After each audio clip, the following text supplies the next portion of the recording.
Let's know when, where, and how long to study. Which is best place for study?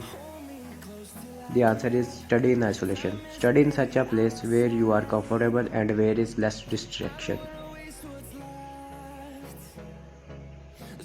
When is the best time to study? The answer is early. Try to fit as much as study as possible into the morning and afternoon between the classes.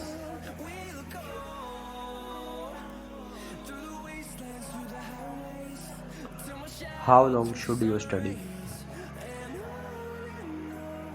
Answer is no more than 1 hour at a time without a break. Take a break every hour. Your break needs to be only 5 to 10 minutes. But it's important that you take a break that refresh your mind means drink water, take fresh air.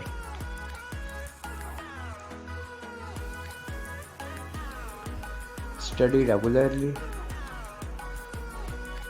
study attentively. Love whatever you study.